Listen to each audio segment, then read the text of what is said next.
So I'm going to go and check. We should be live now. Awesome, awesome. Hello, hello, everyone.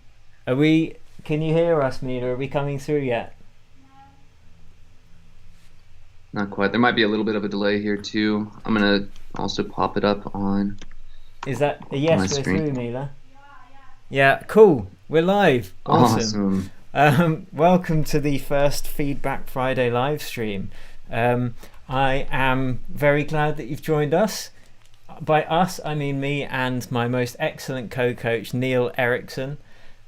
What's up, everyone?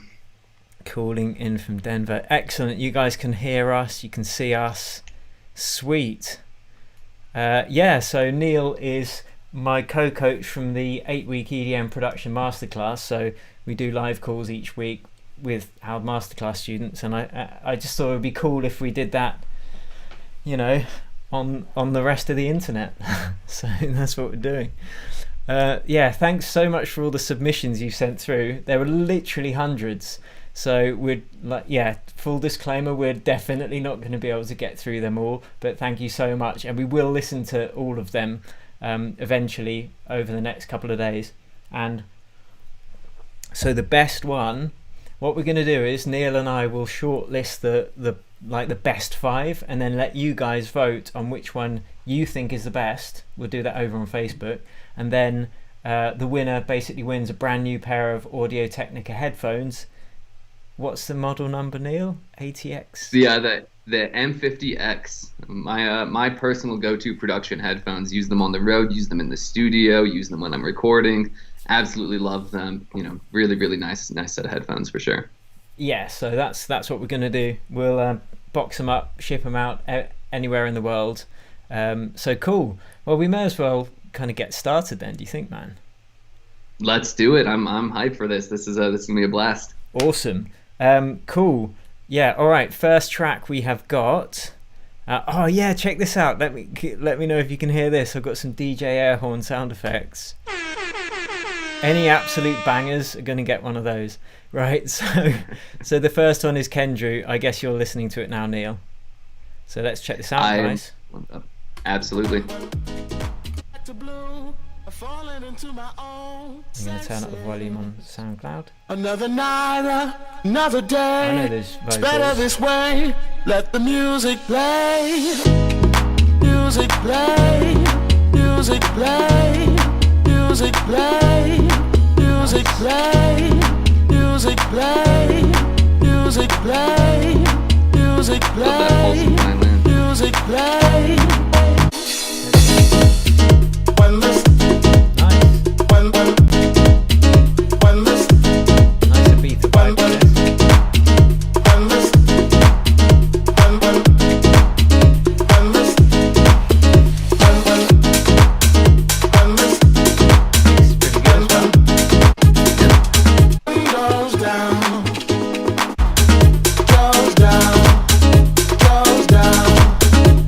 Yeah, so should we give our feedback on that then? Let's do it. Cool. Just to say as well, guys, my lovely wife Mila is on the chat doing moderation and stuff, so you can say hi to Mila. Hello, Mila. But yeah, this track, it's cool. Like this is a good track, like a really nice housey vibe. It's not over complex in terms of the elements that are in there, which means it sounds clear, it sounds crisp. The sound selection has been very good. Taking me back to blue. Music play. You know, I'd probably my only suggestion would probably add some more effects to the vocals, maybe on an auxiliary channel, some reverb, maybe some delay, especially on the build-ups, just so there's a bit more interest and variation. That's my feedback anyway. What you saying, Neil? I would absolutely second that. The number one thing that stood out to me was the vocals didn't quite fit the same sense of like space and vibe as everything else. The processing them was just fine. I think the actual texture and the character of it was fine. I think it was really, we just needed some like bright long tail reverb on it to help put it into the sense of space. On top of that, I think a couple of the other things that I noticed is that across the board, everything seemed like it was just a little bit pushed towards the center of the mix. I think you probably could have taken advantage of the stereo field just a little bit better, maybe with some additional panning on those pianos. just to help like give it a little bit more thickness, a little bit more width. The piano in particular, is an instrument that people just naturally perceive as very wide, because as soon as you sit down on a piano bench and play a piano, the low notes are coming from the left end and the high notes are coming from the right end. So the very nature of the instrument has stereo width to it when we play it. And, that just sounds great across, a full record and stuff. So especially because the sides aren't really filled up with anything else, anything particularly thick right now, pushing those things to the sides, I think that's going to breathe a lot of life, a lot of depth into your track as well. Cool. So there you go. Gets the thumbs up though. I'm going to actually play an applause sound as well. Like a daytime radio DJ. Right, okay. Next track we have got is by David Neelan. It's called Blue Sea. Now bear in mind guys, we haven't listened to any of these tracks in advance, so we're not picking them based on preference. Any feedback we give is meant in the very best nature. We don't want to upset anyone. It's for your benefit, and we're just trying to be honest because it's going to help. So let's do it. Totally.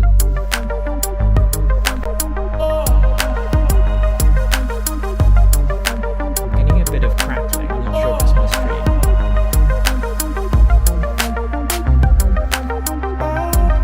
I'm not sure that I was picking up on crackle.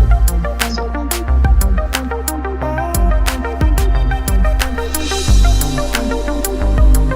Nice and chill. Oh, I like those chords.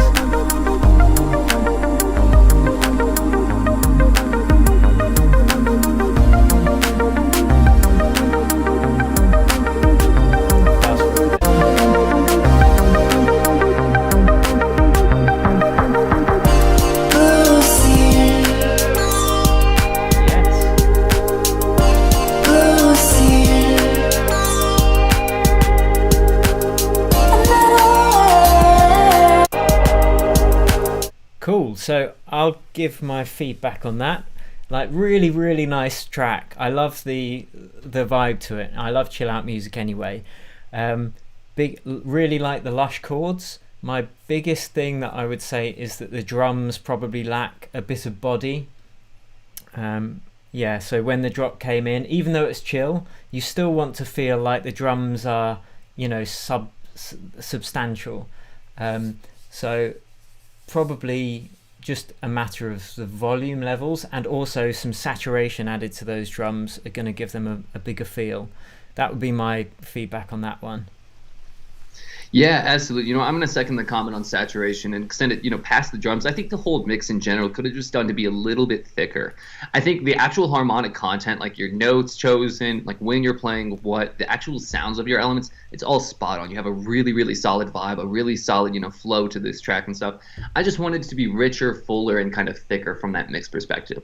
So I think on a lot of those kind of like pad-like elements, the chord-like elements, maybe your, arpeggiators, play with some different saturators. Now, one thing that you want to be careful of doing, don't use the same saturator on every single different layer, because you're just going to kind of crowd up your mix, and those things are going to end up competing with each other as a result. But if you have a couple of different saturators, or tweak the settings within your saturator, use slightly different settings and versions on each different layer, you're going to end up with a really thick mix that still is able to cut against each other and stand through clearly. Cool. So that's my number one thing. But yeah, I'm going to give that an applause as well. Absolutely. Don't know if people can hear the applause sounds, but the worst thing is what happens when we come against one that we don't like, and it's like, I can't not give you an applause. It's just, that's too mean. Okay, right. So that's that's from David. The next is from Lil Me, and it's called NNL Dreaming, if I'm pronouncing that correctly. Oh, actually, I'm going to read a bit of I think this bloke has been producing for about 3 months, something like that.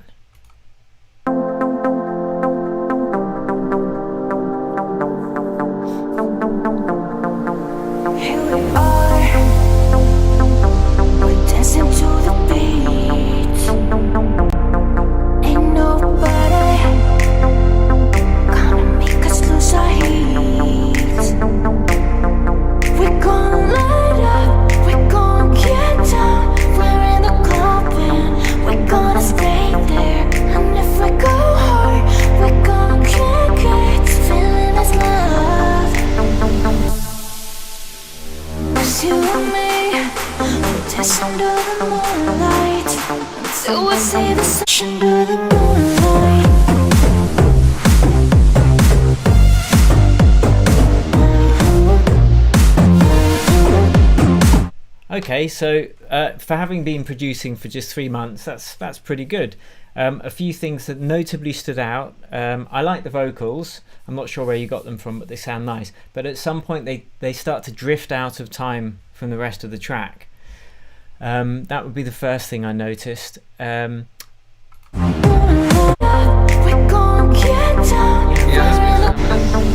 Neil, what were you saying?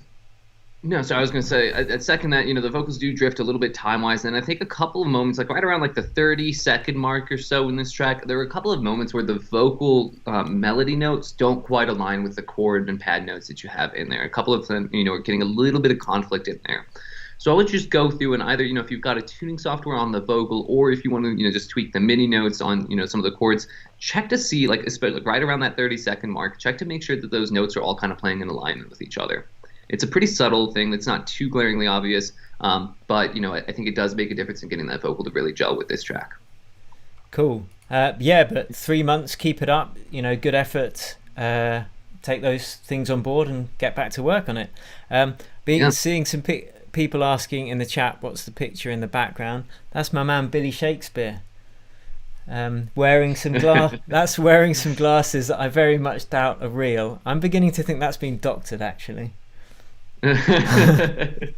Not fully authentic. Yeah, that's it. Not the original style for him. That's fine. Hey, one last thing I wanted to call out about this track, especially if you've been producing for 3 months, this is, like Will said, this is absolutely stellar. I did want to call out, the drop of this track is working really nicely. I think the textures that you've got, the rhythm that you've got, and the general, the fundamental of the idea is all right there. I think the one thing that I'd be careful of is it does sound like there's a bit of reverb on that bass line that's kind of washing it out and pushing it back. So I would, ease up on that a little bit too. Cool. Cool. Yeah, so this next one is from Push Button Society, and I recognize these names popping up because you guys obviously communicate each week in the comments and in the community. So yeah, it's nice to see that. So this is Birthday Suit.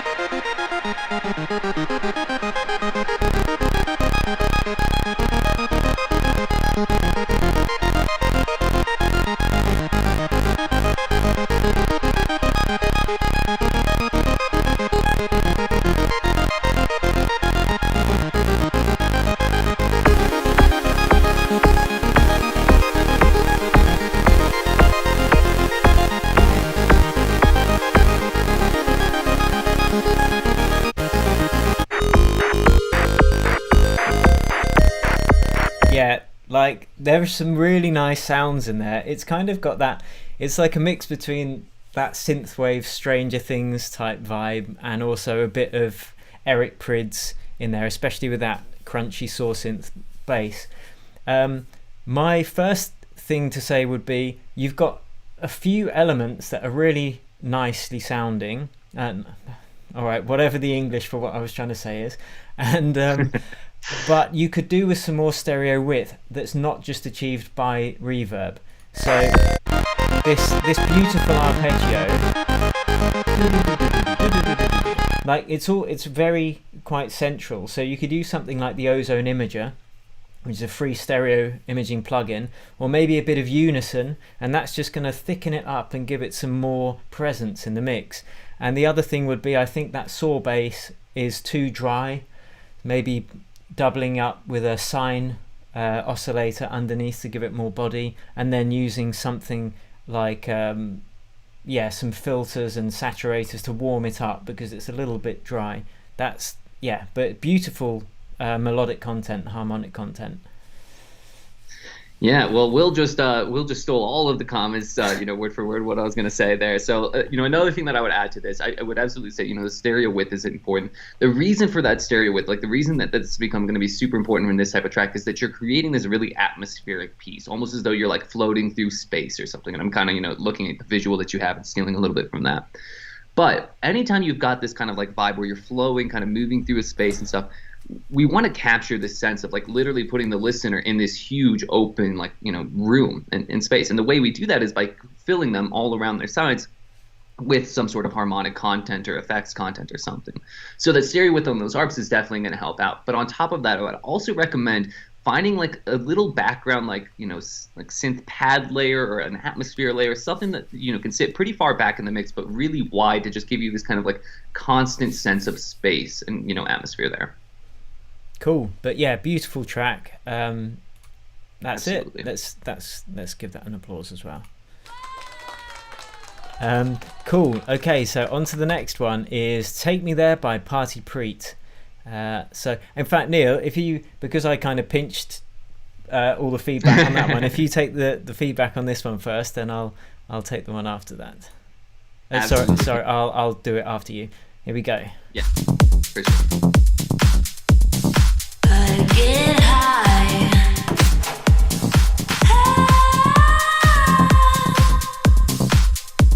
You take me there.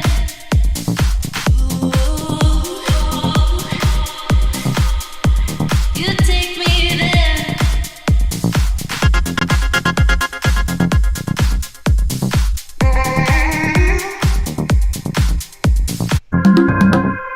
I get high. Get me high.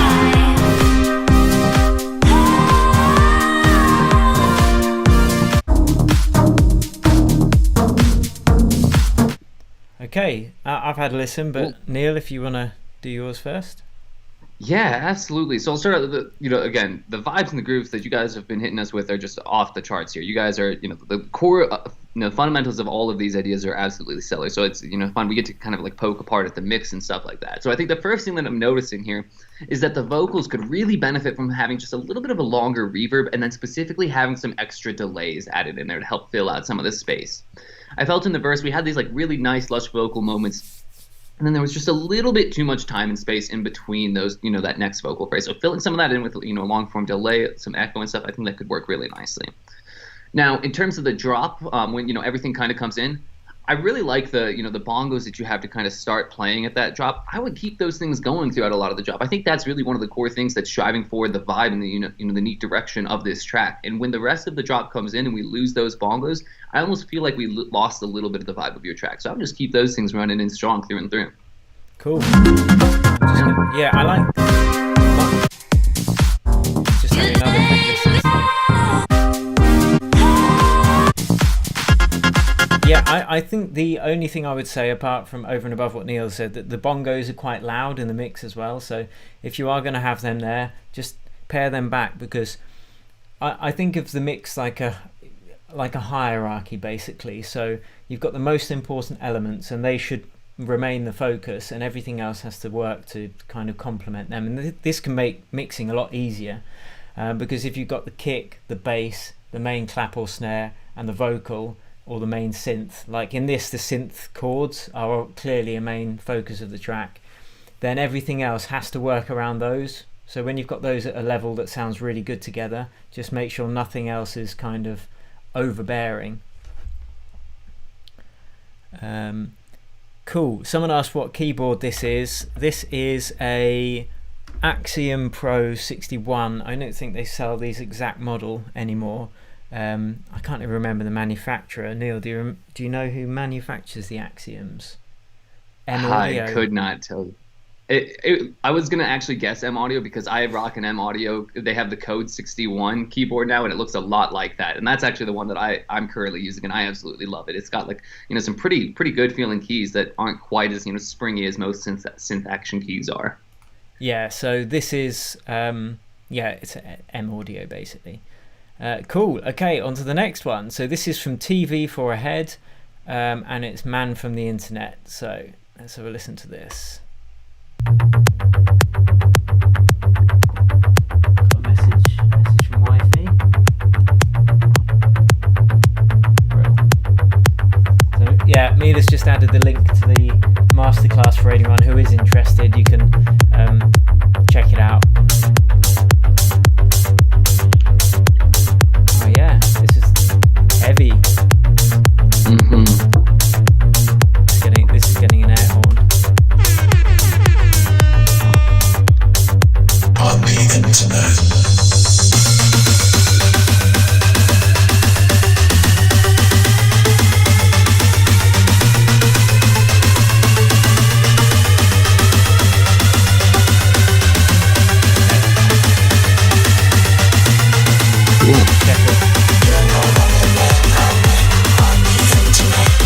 Yeah, cool. So I really like that shepherd tone that comes in to constantly be, it's just like, yes. What the first thing I would say about the shepherd tone is I wanted it to be wider and a bit more like head blowing, mind blowing, because it's all right down the middle. Let's get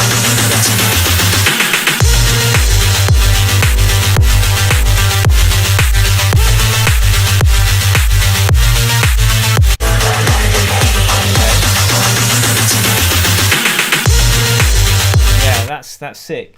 I would say that to improve that, it's already you can hear that you've got some production bones already.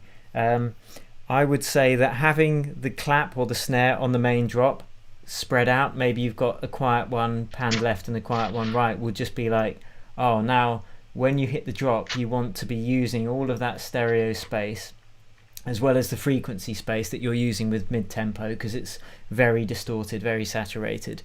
And similarly to just before that drop, taking out some of the energy to increase that contrast. So adding in some reverb, taking out the low end, perhaps narrowing the stereo field slightly before the drop will all add impact to it. That would be, but it's a cool track. I like that. Absolutely, yeah. I would completely second what Will said here, of course. On top of that, so two big things that kind of stood out to me. One, I think the intro to this track is just a little too long. I think waiting until 1 minute 15 seconds for like a constant kind of build risks losing a little bit of an audience during, a festival play and stuff. Now, there is luckily, a really quick, easy way around this. I would just make sure that every 8 bars or 16 bars, you have some like new big impact that kind of drives that beat forward, that lets the listener know like, hey, get ready, we're at this new section and stuff. Right now, like there's a little bit of that going on, but I think especially for the first like minute and 15 seconds of that track, we could just use that extra big hit to kind of capture their attention, push that beat forward. The biggest thing that I noticed with this track is that when the drop fully hits, the kind of like arpeggiator, the sequencer synth pattern that you've got in there actually rushes the groove just a little bit. So the groove that you've got leading up to the build gives us that very standard mid-tempo groove, like a very kind of hypnotic flowing side of it, almost marching style beat. Then when that drop hits, because of the frequency that synth is hitting, the da da da da da da da da da da, I'm hearing that beat rushed forward just a little bit, and we lose that kind of mid-tempo feeling. So I would just go in and make sure that the same kind of groove is applied to those melodies as it is, to the rest of those layers. And if you're not working with the groove pool or something else of the sorts, maybe nudging some of those MIDI notes that they drag back just a little bit to kind of snap in and pull with the groove a little bit more. Cool. So there you go. But overall, really great job. A couple of questions about people asking about submitting tracks. The submission deadline was yesterday at midnight, and we've literally had hundreds. So you'll have to keep an eye out for next time, unfortunately. And regarding giving feedback on a metalcore track, like, yeah, all right. I'm not sure how much I could definitely comment on that, because all music follows certain structures, so there are fundamentals that are still going to apply to any genre. So cool. Okay, on to the next one. This is Soul Hype by Leopard Step.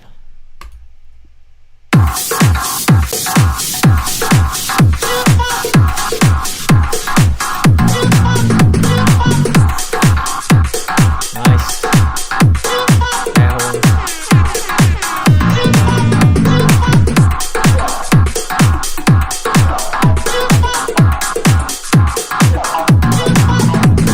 I've dropped this in the club all day long.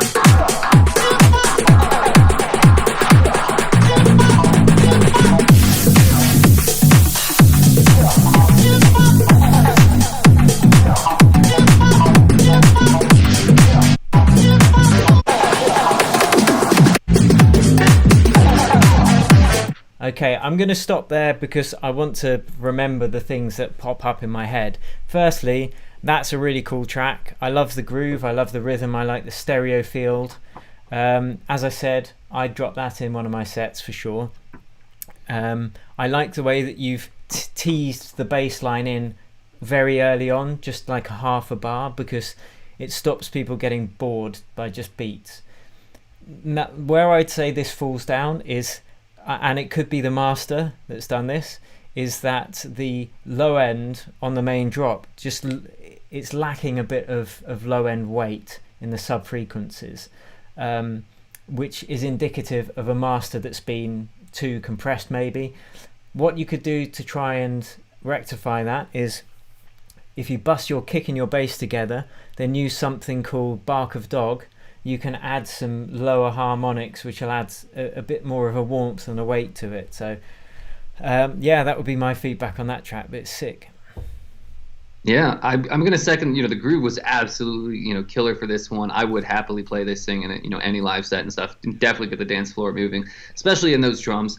I think the one part that I did actually notice the groove start to fall out was around the 1 minute mark. You have a kind of new melody that comes in, and the groove and some of the notes of that are conflicting a little bit with what's going in there already. So it might be worth diving into that melody layer and reworking the timing of those notes a little bit, just so that it's flowing and kind of bouncing within the pockets of your existing groove. The other big thing that I noticed is that a lot of the elements sounded like they might have just had a little bit too much reverb on them. Now, this could either be because you just simply had too much, of the element being sent to the reverb. It could be that those reverbs just needed a little bit of extra side chaining on them, so that the most important elements, such as like the kick and the snare, cut through the mix a little bit more.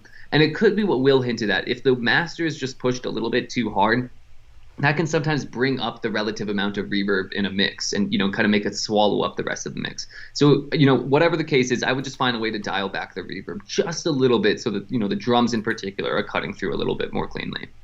Cool. And someone asking about Neil and whether he's a teacher or not. I forgot, we didn't actually give much of an introduction on you, Neil. So just really quickly, I would say Neil and I have been working together for a few years now.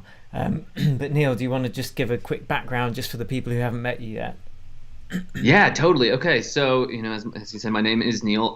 My background in music is, pretty deep. I've been playing instruments throughout most of my life, but I didn't really actually get into music production, specifically EDM, until about 4.5 years ago or so. And I actually started my journey into EDM right along the times that I think Will had launched the EDM Tips website. So it's been, kind of fun to follow that, through the whole growth. But anyways, after about a year or so of kind of learning from some of the beginner courses, much of the ways a lot of you guys are doing right now, I took the leap and I went to Icon Collective, which is, a music production school in Los Angeles. And I studied there for a year. And that was really where I, kind of improved the vast majority of it, because I was, literally a full-time program for an entire year. Leaving that, I started getting into some ghost production. I launched my own, my own music project. I helped Will create the masterclass, which we'll be talking about a little bit more down the road here.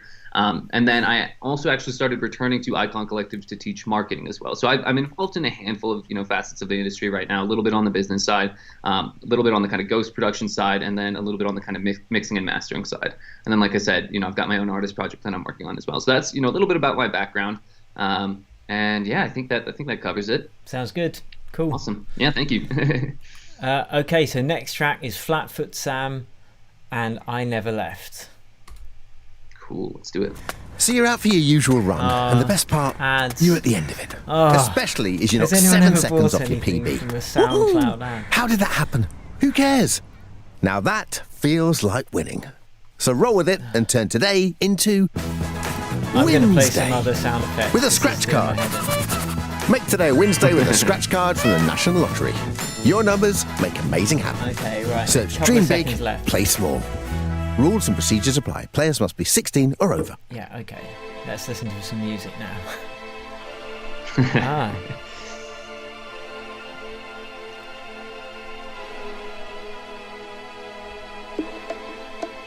Oh yeah, someone says lol, get pro. Yeah, good point. I used to have pro, but then they cancelled my account with 20,000 followers, so I boycotted them. as one should at that point.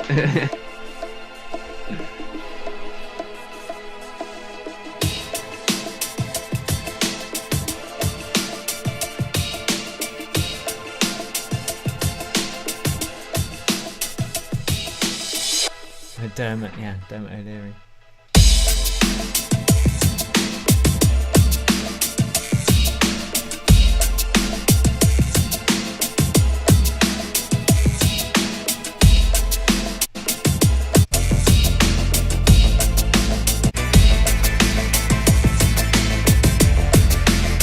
Cool. So yeah, a bit of a different vibe to this one.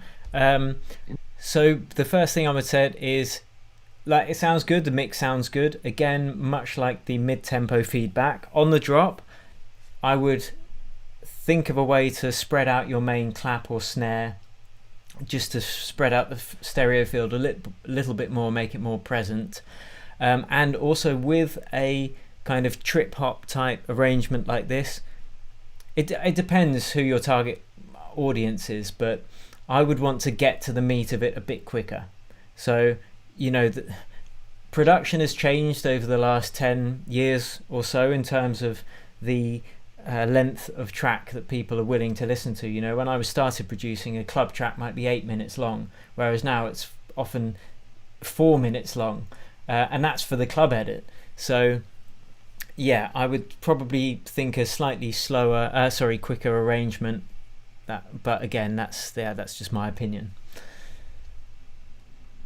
Cool. I think I would kind of agree. So either a quicker arrangement or some, greater form of evolution, in the macro dynamics. So, when I listen to this track, once the energy gets going, we pretty much stay kind of consistent throughout there. I think having a little bit more macro ebb and flow, like where we really strip back the drum, strip back the energy for a while, and then maybe in other sections we add way more and stuff. I think that'll help carry listeners along, along a longer song like this. Now, the big thing that I noticed in this, I think the textures that you chose were great. I think the melodic content was great. I think the groove was great. I think the big thing that really needs improvement is the overall kind of balance of the mix. So later on in the track, once all of your elements are coming through, I think the overall, the net balance of your stereo image works out. The left is balanced with the right. However, the actual balance within the types of elements is a little bit wonky. And what I mean by this is I noticed a lot of the pads were weighted a little bit more to the right throughout the track.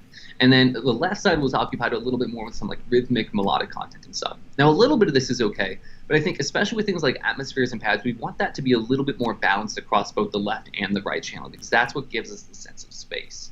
So it's kind of a balance of, getting clarity, from having everything in their own kind of location, but then also communicating to the listener that we're in a realistic sense of space. And any kind of pad, any kind of atmosphere, if you think about it, if you're in a room and you heard that kind of sound playing, it would be coming at you from all angles because of the reverb of the room and the space around you. So my big takeaway would just say, try to balance out the types of elements a little bit more evenly in your stereo field so that your pads would be on both the left and the right. Your plucky layers and stuff have a little bit on the left and then also some things on the right from time to time. That sort of stuff. Cool. And, awesome. Yeah. Also, a side note, I think your logo is really cool as well. I'd actually probably just stuck with Flatfoot to be a bit snappier, but I think the logo's cool. Yeah, absolutely. Okay, this is Hey Yesterday by, and I never know how to pronounce your name, man, but I'm going to go Bugle. So hopefully that is pronounced correctly. So let's listen to it.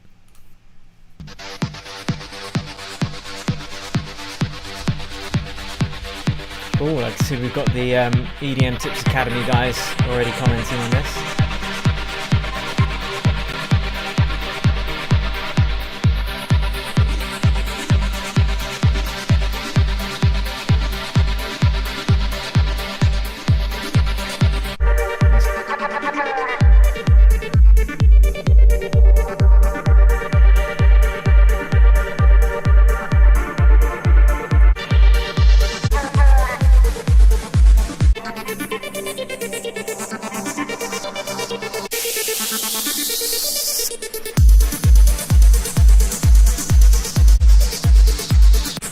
Okay, cool. So the first thing I would say is I'm not sure who your target audience is in terms of perhaps record labels or other tunes that have a similar structure.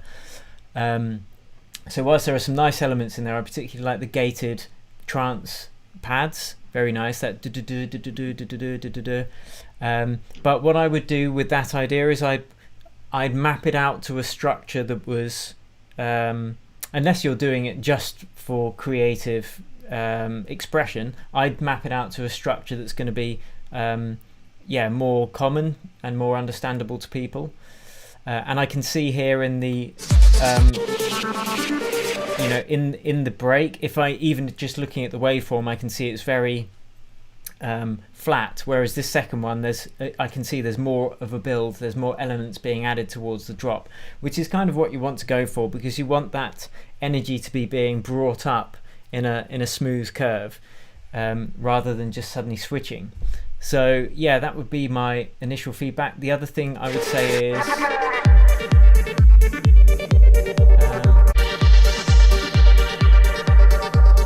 yeah, no, that's pretty much it.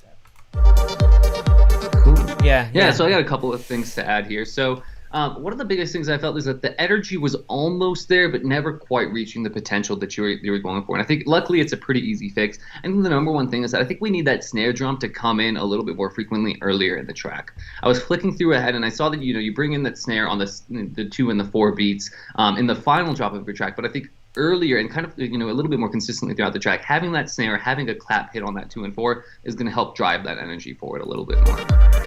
Now, another thing that you can do to help drive the energy forward a little bit more and add a little bit of extra interest in the kind of first minute of your track in particular is I would bring out that sequencer or that arpeggio lead that you have in there. It's just to tuck back a little bit too much in the mix, and I think that could be a really nice focal element for us all to latch onto and pay attention to.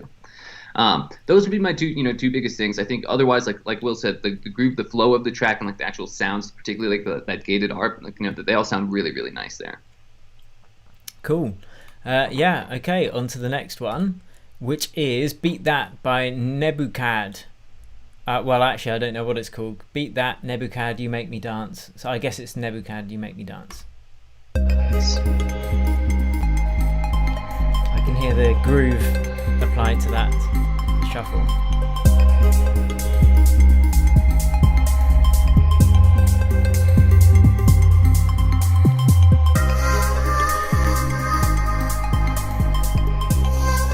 I like the vocals coming in there. Yeah.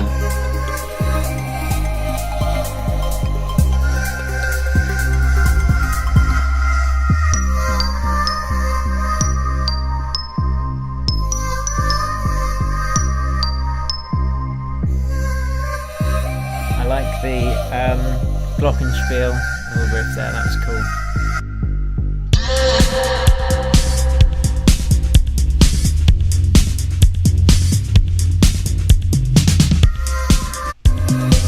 Okay, so first thing I'm going to say is that that's a really cool idea. Like, it's got a nice, it's kind of on a slightly esoteric vibe, like Burial. What I would say is that there's some harmonic dissonance in the low end. There's some clashing in the bass. Maybe you've got a chord written low down in the scale, because you've got that 808 bass, but there's definitely some harmonic dissonance down there. Yeah. What's your take on that, Neil? So I would agree with that. I think tightening up the bass line a little bit would be a big help. I think one of the biggest wins of this track, I think the vocal atmospheric textures that you have are just absolutely killer. Really crisp, really clean, really agree. Nice vibe. They fit in the mix. Like you've positioned those like pretty much perfectly. So great work with that. I think one thing that I felt was missing was a little bit of like mid-range kind of body and presence. So finding some sort of like chord layer, atmospheric pad layer, swell layer, something to give us a little bit more weight in the mid-range. I think at some point during your drops, I think that would go a long way to kind of help fill up the space.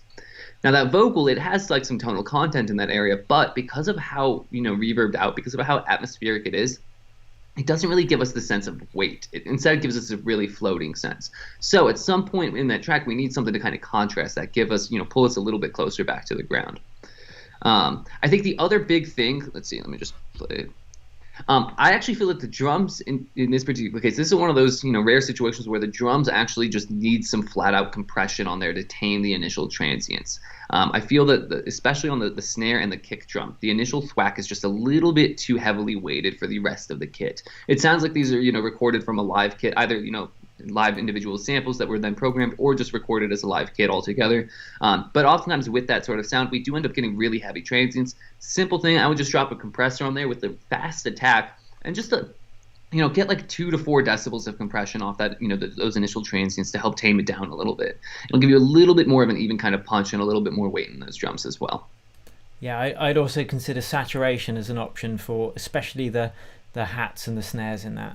Maybe on the drum bus, but probably I'd have the kick and the bass. I always recommend having the kick and the bass bus together just because of the extra control you get in like 95% of cases. Sometimes you might want the kick bust in with the rest of the drums for sure, but Yeah, cool, but nice work, excellent. Okay, on to the next one. This is 123 20 some numbers, Funky House by Ava.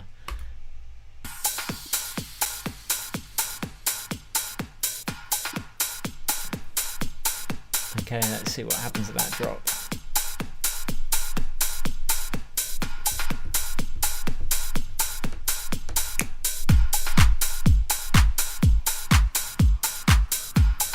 Nice 909 clap there, pops through.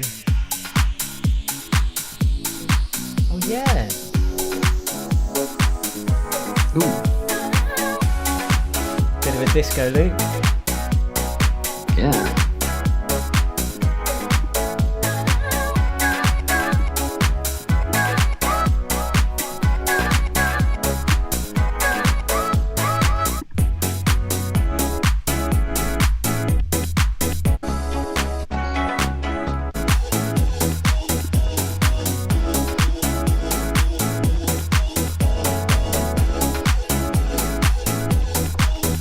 Okay, so first I would say this is a great idea, really nice, beachy, filtered disco house track. You've got all the elements you need in there. I would say that the mixing is where you would want to improve upon this. I'm just trying to think exactly what it is. More width in the stereo field on the drums for sure. And again, bussing the kick and the bass together, because you want that funky bass line to just be really grooving through the mix. The actual disco loop itself sounds fantastic. Yeah, so Yeah, I completely agree. So yeah, more stereo width in the drums. Lock down that kick and the bass, get them bussed together, and that would be my main. Like the composition itself is really nice. Yeah, I completely agree with that. The one other thing that I would add to that, I think that for the most part, the filtered vibe is really nice. But to make it still be super effective, occasionally you're going to need one or two elements that does stand out that isn't quite as filtered. And I think particularly those guitar riffs could do to have a little bit more brightness in them.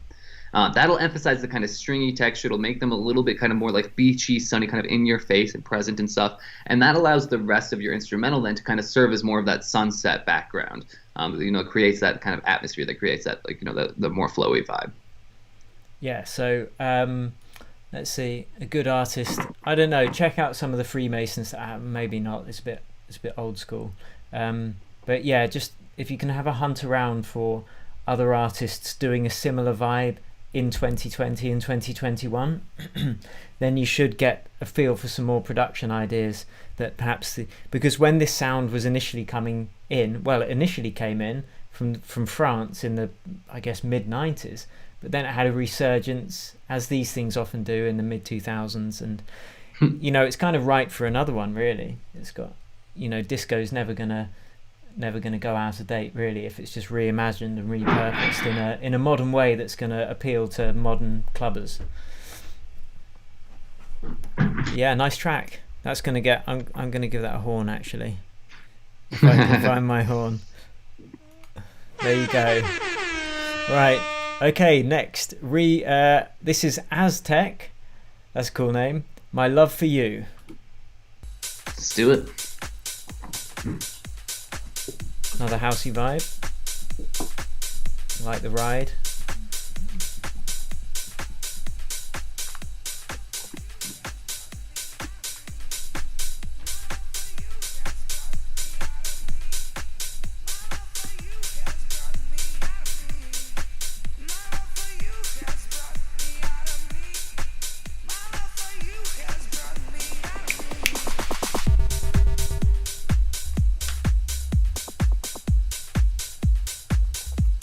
Okay, first thing I'm going to note it. Well, I know actually Neil can give feedback first. I'll just finish listening. Cool.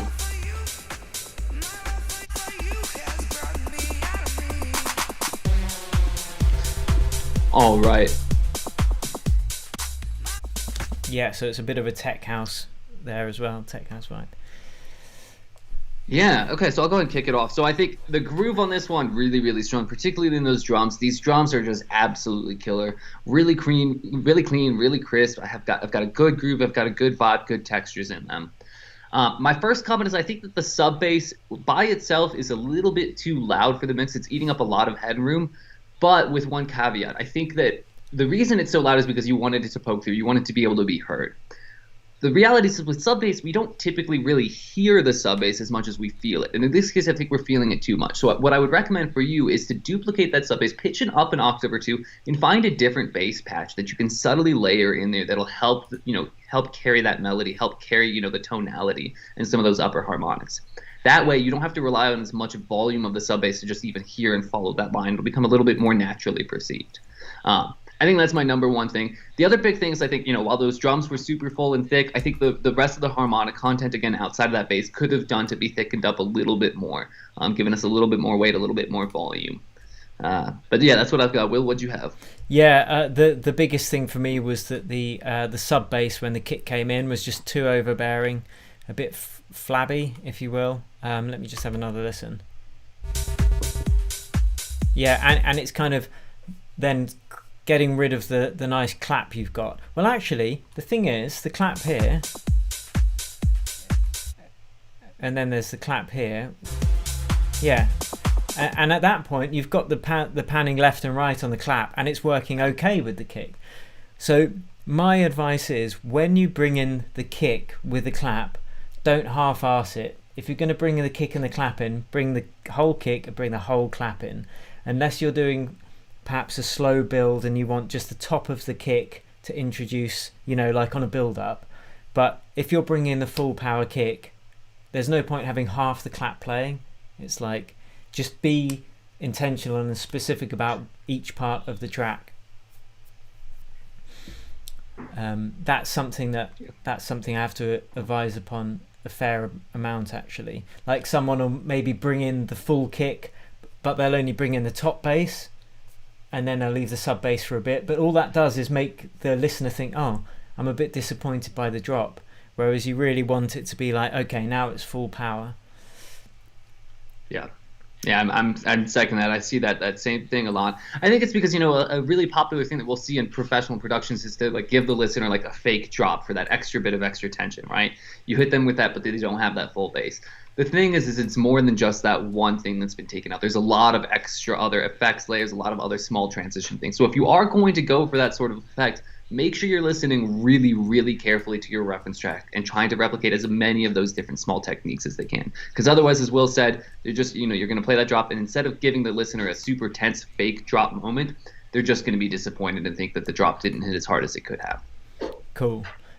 Yeah, so I've just opened up a bunch more tracks now, Neil. But obviously we're probably not going to have the same ones open. So, well, if you call it out, I can make sure that I have the right one pulled up myself here. Okay, so the first one is Soundflare, Something on My Mind. Cool. So I'll have a listen to this whilst you find it. But I've opened them in order still, the coloured ones, but Chrome's kind of opened them up in a weird order. But okay, let's listen to Soundflare, Something on My Mind. Got it. It's quite loud, actually, this one. So.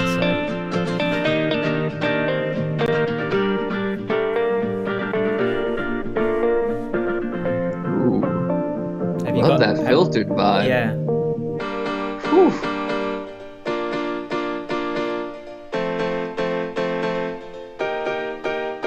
You can never say you take it back. Nice. You are always stronger, keep it up longer.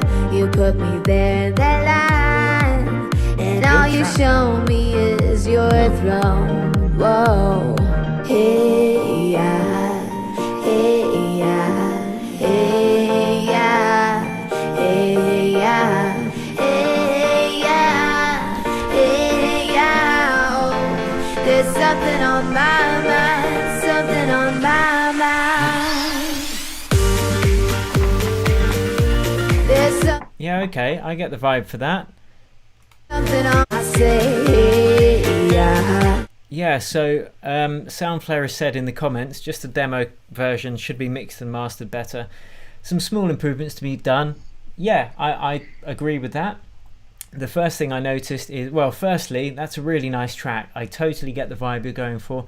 It's like that, reminds me of that track, the one who was banging on about the mariachi playing, you know, like it was everywhere for a couple of years. Something about Mexican and mariachi. But yeah, I get the vibe. It's cool. Absolutely. I think the vocals need more high end. They're a little bit, yeah, perhaps take out a little bit of the low end in the vocals and then add a little bit of high end sheen, so they kind of cut through, and they've got, because it's a beautiful vocal, she's got a lovely voice, and you want that to be cutting through the mix.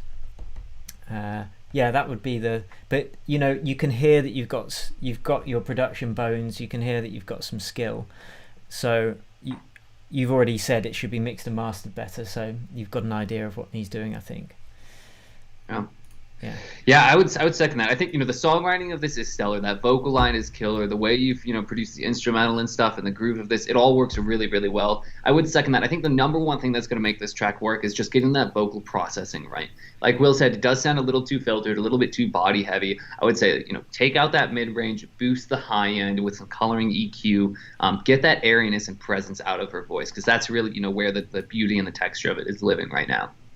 The other thing that I would say is during the verses, I noticed that you filtered out a lot of the instrumental and stuff. I felt that it was just a little bit too filtered out.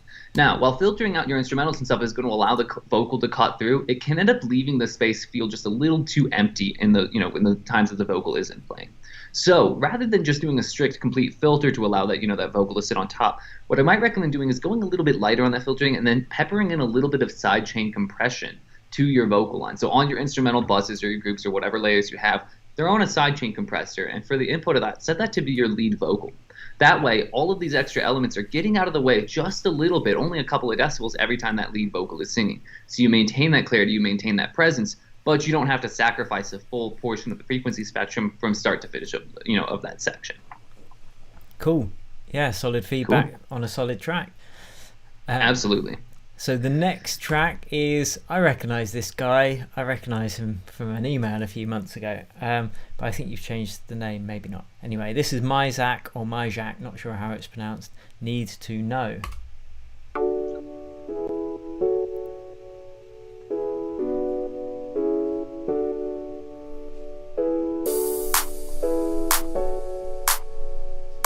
Need some room reverb on that clap.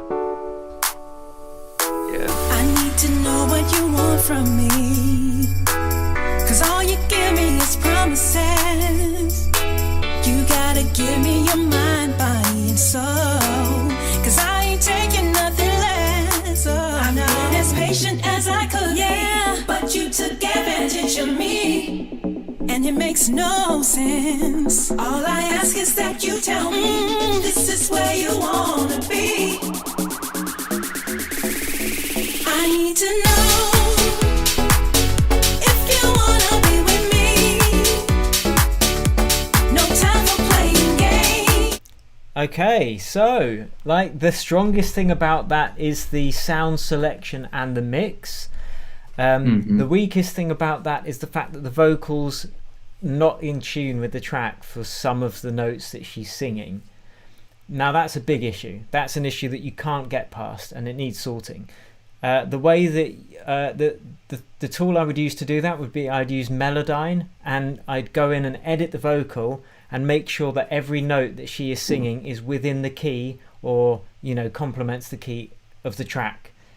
Because that, if you do that, that's going to be a solid banger. That's absolutely, yeah. That's my feedback on that.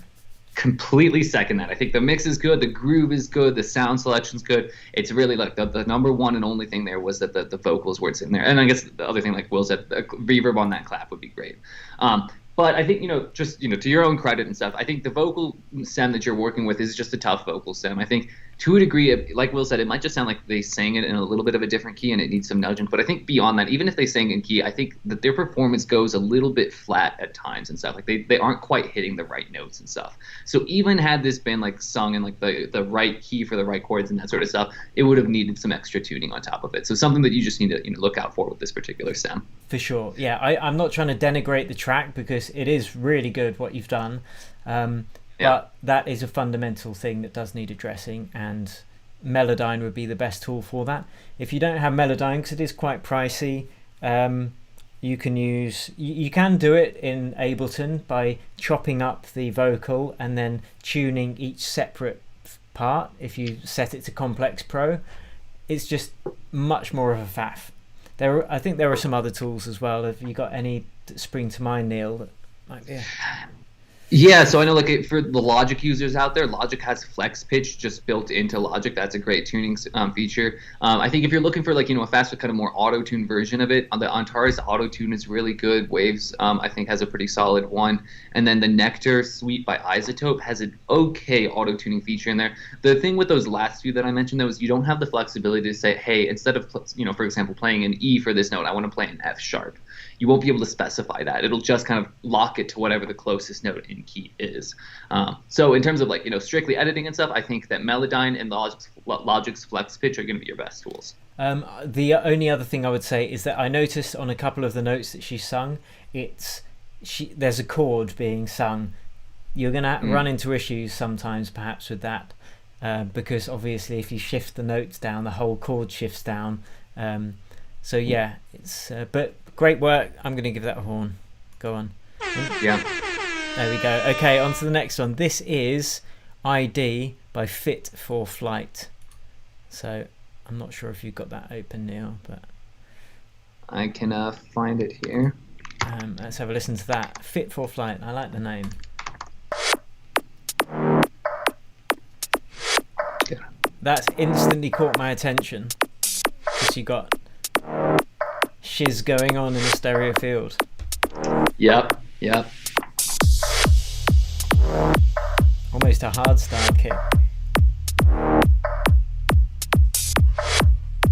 But I'd probably bring in some slight melodic element here just to keep interesting.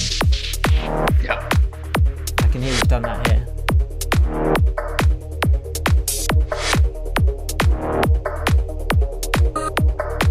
I like the chops. Yeah.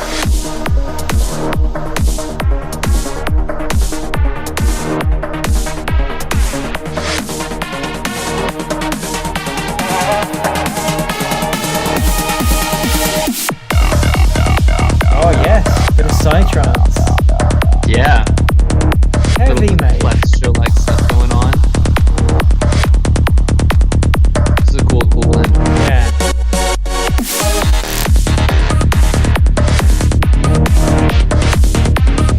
Cool. Nice psytrance.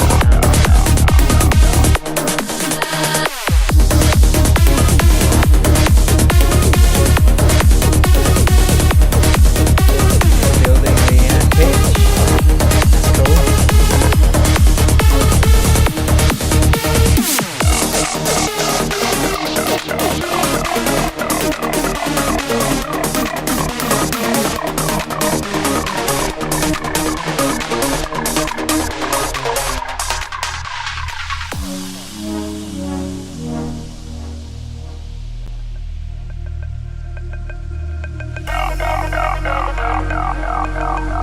I'm just listening to all of this now.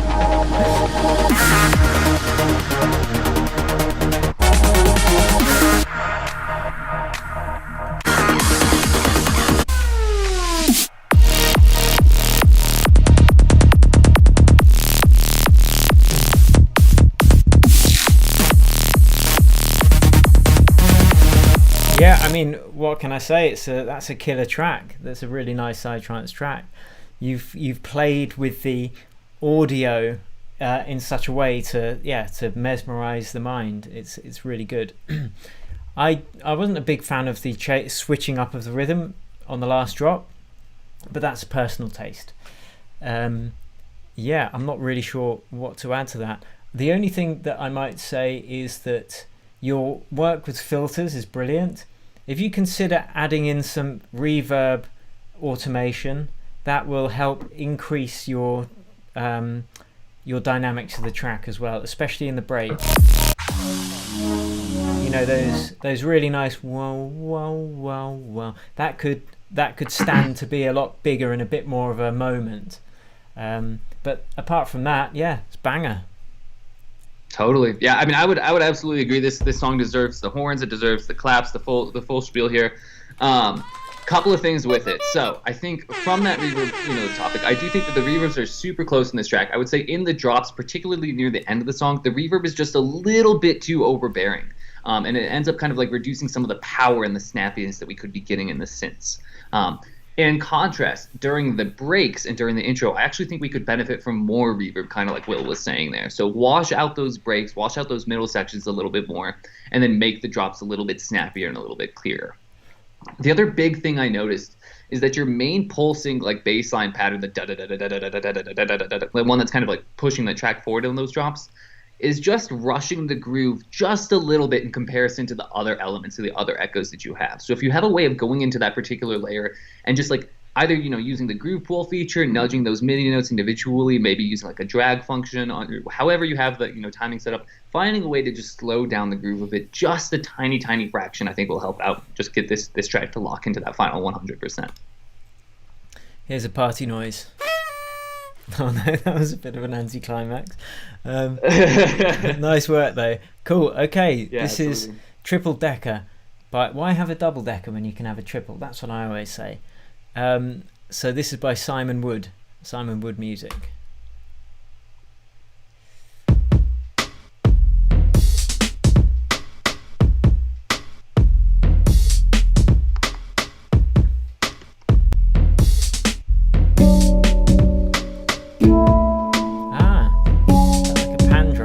Hang drum, sorry.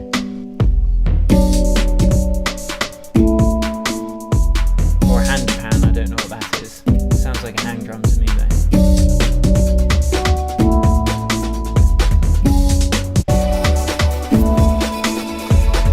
Okay, it's got a bit of a Papua New Guinea vibe to it. I can't remember the name of that track, but it's probably Papua New Guinea actually. So like a late 90s, early 2000s kind of breakbeat vibe. With the gated vocals. And a bit of a bicep feel as well.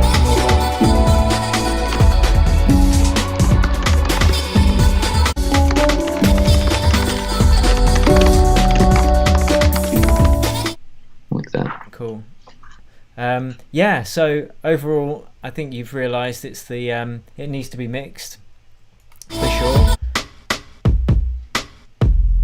Yeah, you've got things panned left and right, but adding some stereo width to those single instruments would be good. I can hear you typing there, Neil. Yes, I am. I'm sending an email. Sorry, just to someone else as well. I'll throw myself on mute here. And but the that would be my biggest thing, would be adding some stereo width, maybe some room reverb to some of those drums, like the claps and the snare, just to kind of gel them into the same place. The hang drum itself sounds really nice, but it needs some EQ. There's a lot going on in the low mids because of the nature of the instrument. So you just want to make sure that things aren't clashing in that range by opening up a spectrum analyzer on each of them, seeing where the fundamental build-ups are, and then just carefully carving out a space for each element. Yeah, absolutely. I mean, I would completely agree. I think that that mix, getting everything to sit in its own kind of space in the mix is going to go a long way. The other thing, for a track like this that's very vibey, very atmospheric and flowing, where we don't necessarily have like a strict line that we latch onto, like a lead vocal line or something, what's going to make this track work over time and stay interesting throughout the start to finish of it is going to be evolution in that mix. So once you get your mix down of a given section, done, don't just stop and let that be your mix down for the overall song. Consider how you might be able to increase and decrease certain elements over time a little bit. Cool. And then, so I think, on top of that, I would say like do some little automation. So like, for example, like a pad is going to go up in volume a little bit over a section. And meanwhile, while that's going up, have another pad go down in volume at the same time, or, you know, another layer. And that'll give you this like really nice kind of sense of evolution. It'll draw the listener's ear to different elements at different times of the mix too. Yeah, but that gets an air horn. I like the originality of using a live hang drum, so that's cool, or whatever the instrument is, but it sounds like a hang drum to me. Absolutely. There you go. Cool. Next is Cup of Tea by Paul Green. Cup of tea, that'd be nice. Cup of tea. Cup of tea. A cup of tea. Cup of tea. Cup of tea. He couldn't have a cup of tea with us, but he was excellent. Okay, I'm going to give feedback straight away. It starts off really like a really nice vibe. It's kind of got a Disclosure feel to it, some deep house, which I love. I actually think that the kind of funny Cup of Tea vocal takes away from that. And then when the piano comes in, it sounds out of key from the chords, because those lovely deep house chords are just really nice. And if you found what those chords are, I don't know if you've used a loop or a sample, but you should be playing those piano chords in the same key, so the sounds actually work really well together. The mix is pretty good as well. Yeah, that would be my feedback. I would completely second that. I think this is similar to the vocal track that we were looking at earlier. I forget who it was by, where we were saying, like, you know, the core of this idea works really well. It's just the tuning of it that wasn't quite working. I think if you get that tuning correct, you get all these elements in key, everything else is sitting right where you need it to be from the, you know, a groove perspective, even from a mix perspective, the sound choice perspective. It really is just that, you know, that one problem there. Yeah, and again, I know it's to taste, and it's kind of got that Mr. Scruff kind of funny vibe, having the Cup of Tea sample in there, but my personal preference would be some kind of soulful female vocal maybe, or yeah, I listened to Disclosure for some guidance because that is of a similar vibe, that kind of modern take on deep house. Yeah, absolutely. But yeah, nice tunes, nice sound selection. So the next is Arkilly, Motherless Child's 2/4/21 edit. Okay, let's ignore the naming and go straight for the tune.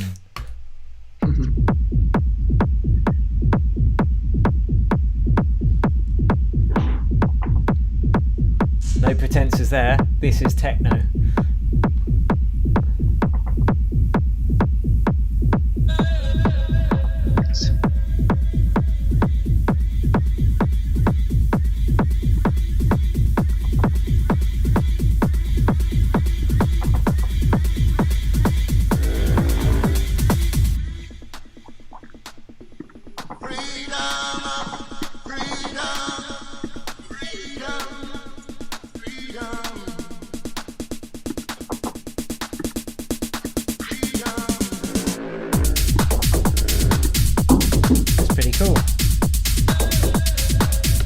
Been producing for like 36 days, and the mix is good. I'm sorry, you've been producing for 36 days? Well, it says that he's checked he's just been using Ableton for 36 days, so whether he was producing other stuff before, because yeah, this is deep for that. Yeah, that mix on the drop that's tight. It's good. I think this initial break is lacking something. You know, it's just got this weak, like very weak clap, which kind of almost detracts. So I choose something else there. Maybe even if it's adding reverb to that clap, just to make it a little less dry. And this, I know it's techno, so you've got the simplicity of just the snare roll and the vocal sample. So that's cool because that's the vibe. But yeah, that would be my feedback on that. Yeah, I think, the mix is killer, the overall arrangement is killer. I think the one thing that I needed a little bit more of was just a couple of tangible elements in there. It doesn't have to be a full-on melody and stuff. Like, I know we're sitting in this, this techno space and stuff. It doesn't need to be a chord progression or a pad swell or something. Like, it could even be an atonal thing, but we needed something besides just that one vocal sample to latch onto. The vocal sample by itself isn't quite interesting enough to be repeated for the full 6 minutes of the track. I think, if you found even like another vocal sample to interchange with it occasionally, or like, some cool like weird bell effect or, whistle horn or something, anything really in there, just something that tangible for us to like really lock onto and pay attention to. I think just occasionally interchanging there is going to help push this track forward. Yeah, and something you could do is create some kind of weird texture out of a little bit of the vocal that could loop like quietly in the mix. Yeah. That would be another way to kind of use the same vocal to create a different texture. But yeah, that gets an air horn. Absolutely. And a bicycle horn. Okay, right, on to the next thing. This is The Long Way Home by AA Johnny DJ. So let's have a listen to this.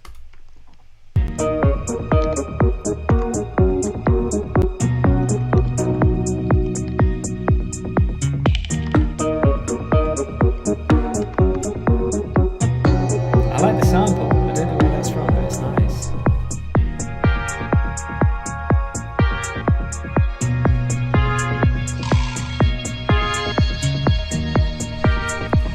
First thing I would say before I continue is that stab is out of tune. It's like the wrong chord when it goes ding dum. Yeah. The second one's fine.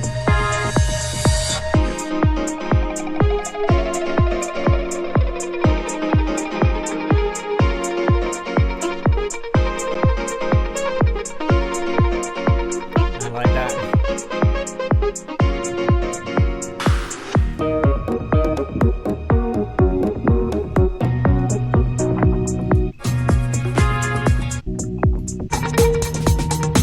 Okay, so what I would say here is this is something that I used to do a lot as well, is you're trying to cram too many good ideas into one track. Like for me, the vibe of that track was set by that beautiful sample at the beginning. Then it switches up to like a piano house vibe, and then it's something else altogether. So I would separate those into different tracks, frankly. Yeah, that would be my feedback on that. Yeah, so a couple of things to kind of tack onto that. I would say yes, this track has a few too many different ideas to stand alone as kind of like a Spotify track or an easy listening track. Now, if you're trying to create something that's like meant for like music for a film or something like really artistically evolutionary and stuff, then by all means that's totally fine. But just know that your audience is not going to be people just casually listening on Spotify or something at that point. It'll instead be things like where you need to sync your music to a really cool, weird animation or something where we see that journey. So it's just a different type of music at that point. I will say I think that if it were me, I would probably aim for some more simplification, more repetition of these ideas, not trying to have too many different vibes kind of along it. The other big thing I'm noticing is that a handful of the elements here, like most of them are in key, but a handful of them do fall out of key, it seems. So I would just double check those various layers, the tonal layers, and making sure that they are all indeed hitting in key. Cool. But yeah, you've got some lovely samples in there and some lovely ideas that just needs refining, tweaking on the pitch on a couple of things, and then I would personally make them into 2 or 3 different tracks. Yeah. Okay, this is by Boguslaw Paruch, In the Darkness.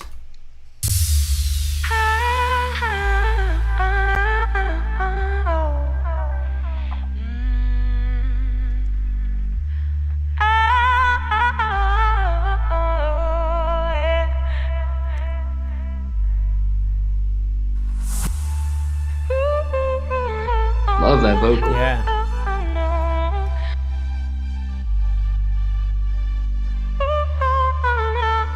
It sounds like it might have the wrong warp algorithm selected though. Maybe beat instead of complex pro.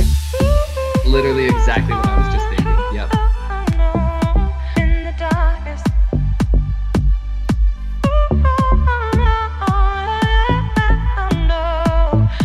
Yeah, vocals lovely. It works really well with that idea. Really great.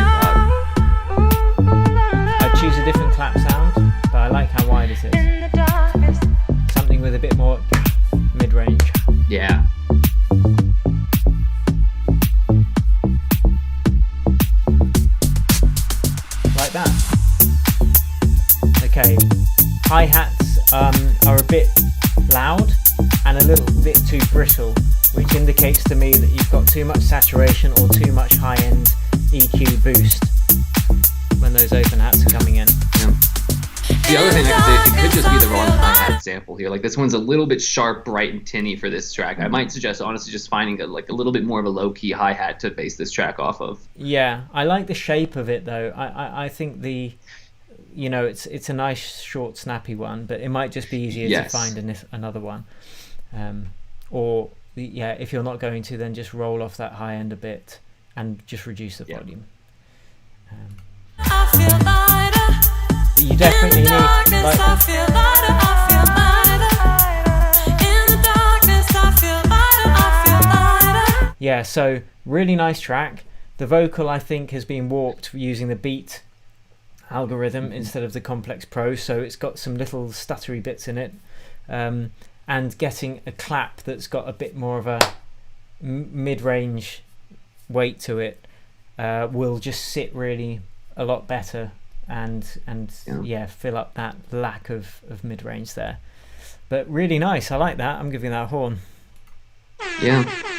I would say on top of, just like a clap with a little bit more of that mid-range thickness, I think also just like a clap with a few more like clap voices, so to speak. So like, if picture, one person clapping versus a full room clapping, right? Like you get this added sense of width, these added voices, this added thickness and stuff. So I would say, if not finding a different clap sample that just has all of that built in, then start layering in your own claps on there and build that spread and that kind of thickness yourself. Yeah, I would say you can go over the top with that. For me, I think that 3 to 4. If you can't achieve what you want with 3 or 4 max clap samples, then you have picked the wrong samples. That's my personal opinion, because you should be able Strong second. you should be able to fill out all of the frequency and the stereo spread and the slight pre-transient. Like you might shift the human claps on the left and right slightly in front of the transient of the beat, to give it that slightly loose feel. But yeah, 3 or 4 samples. You don't want to be layering 7 or 8 claps because you're just going to be making your life harder. But yeah, nice. Really like the vibe on that. One other thing that I might actually add to this, I think that we need a little bit more kind of mid-range tonal energy, either by adding a little bit more kind of saturation to the bass, specifically like the kind of upper harmonics, or finding some kind of like mid-range chord rhythmic layer to add in there occasionally or something.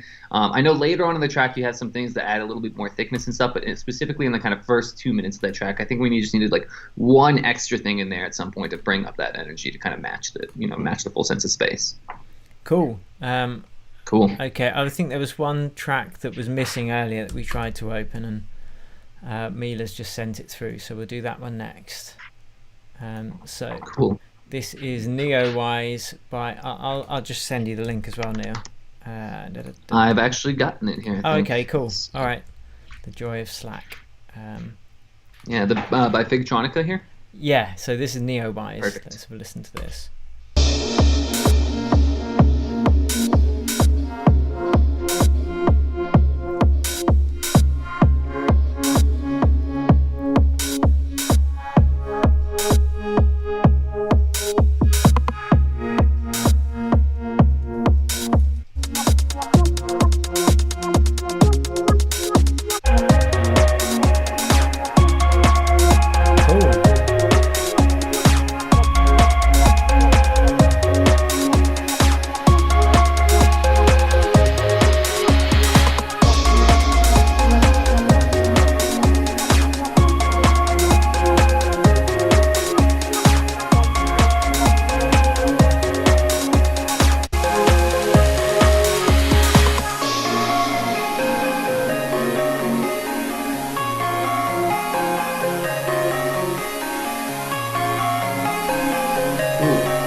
Awesome. There's a bit of acid later on.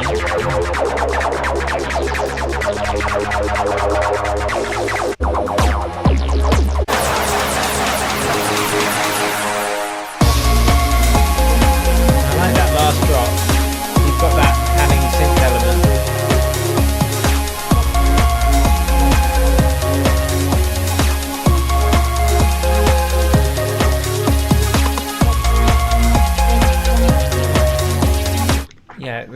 by the end of that track, it's really matured into what it should be.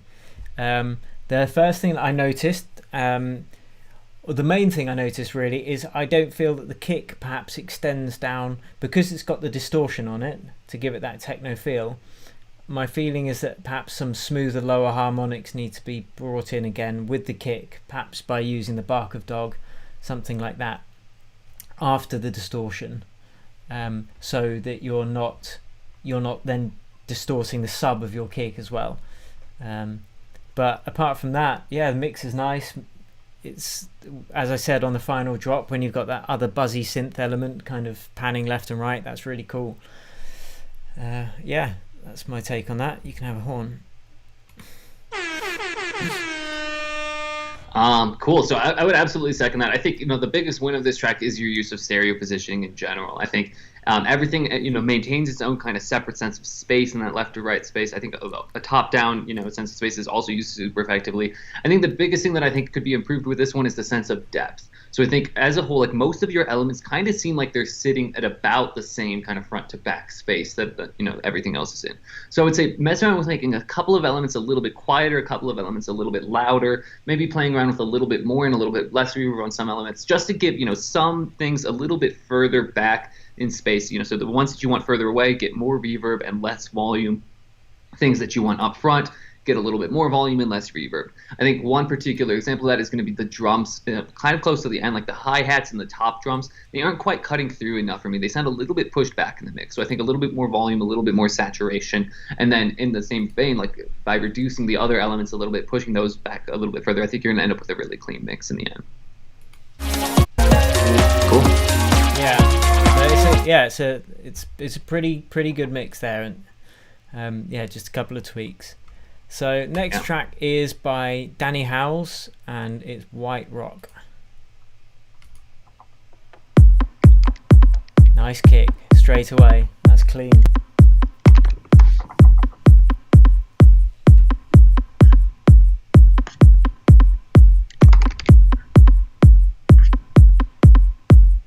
Okay, you want to be adding some other elements here because you'll lose the interest of the listener.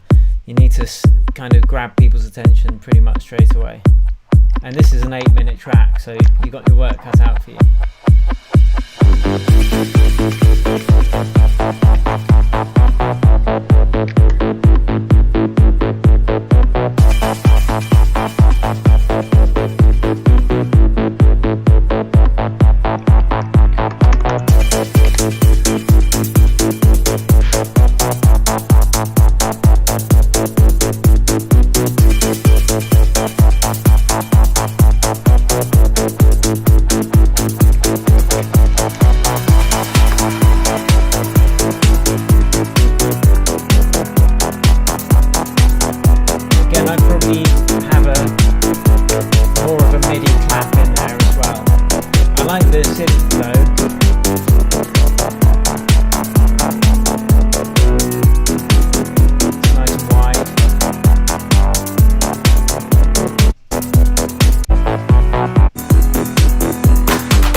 An 80s kind of Human League, but a modern type kind of take on it.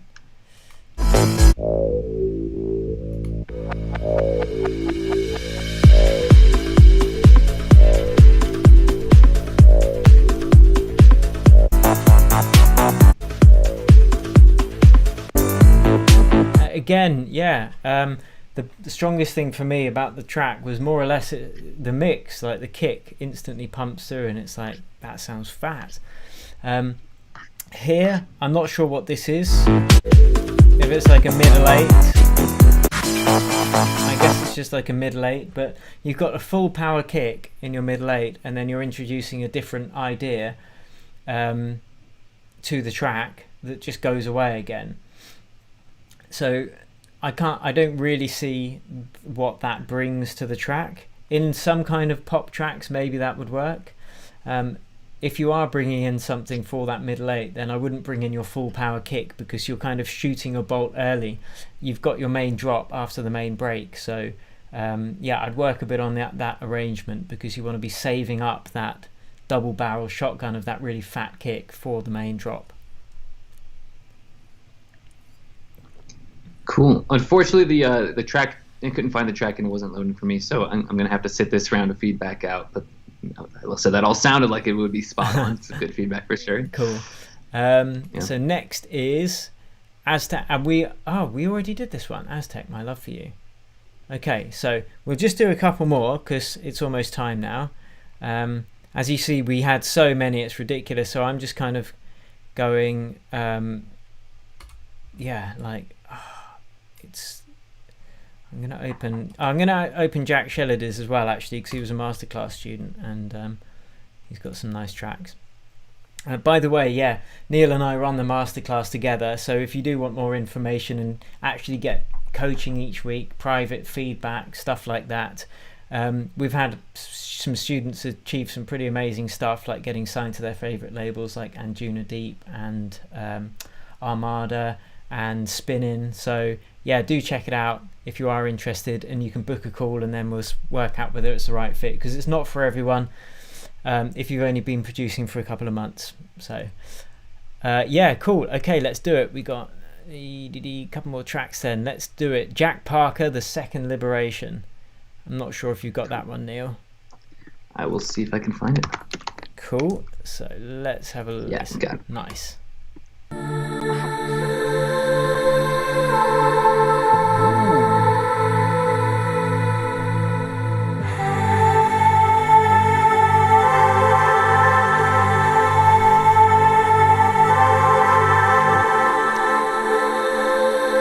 I like that size.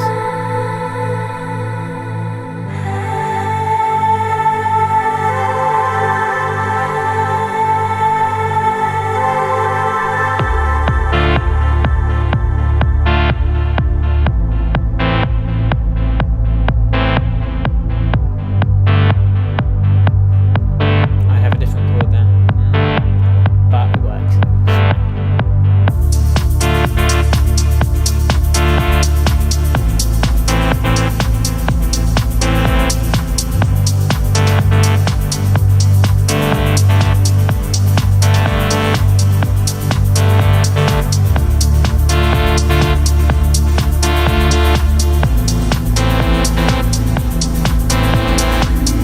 There was some discordance there at 1 minute.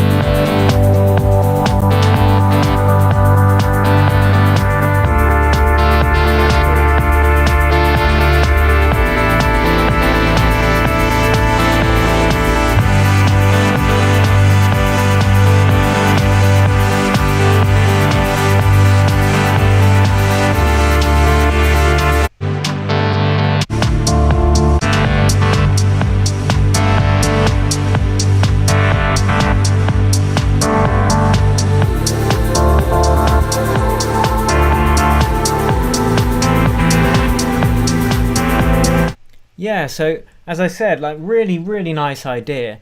There was a couple of points. 1 minute would be the place that you could reference where there's some kind of dissonance just for that one note.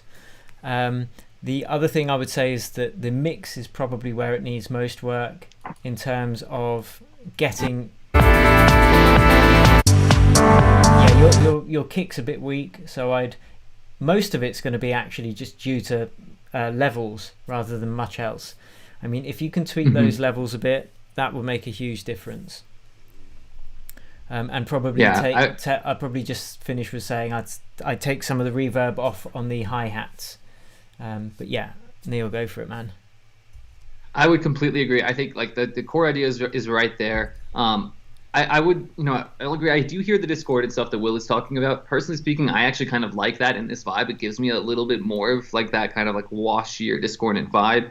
That being said, that the part of that is my own personal preference. I know that that's the type of music I like. So, consider his feedback. Consider if you want it to be cleaner and stuff, then definitely make those changes. If you want it to be discordant, I do think like it can work out okay.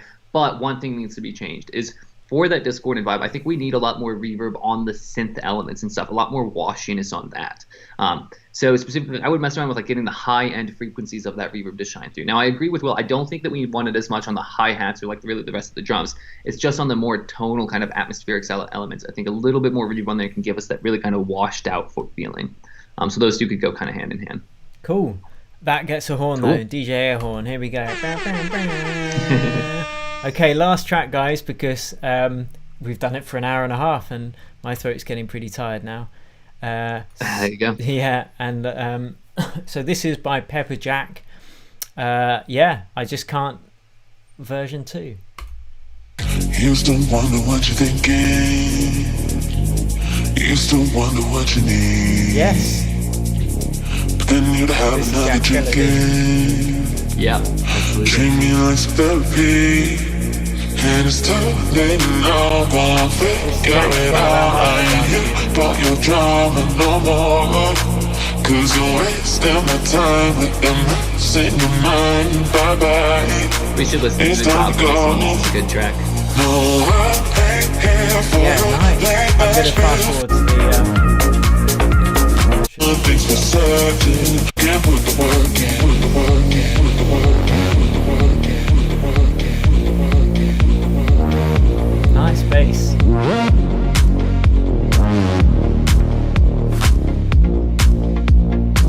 I just can't put the work in. Okay, so lovely track, really nice soundscape. Jack's actually had some interest from I think Mr. Jam from Radio 1, so that's a good thing. But on this track, a really lovely idea. My feeling though is on that drop when the bass switches up, I just can't put the you haven't created enough tension beforehand, so you've kind of got your kicks going, that lovely sustained warm bass is going, they all sound great, but there's no space between that and when the main drop starts.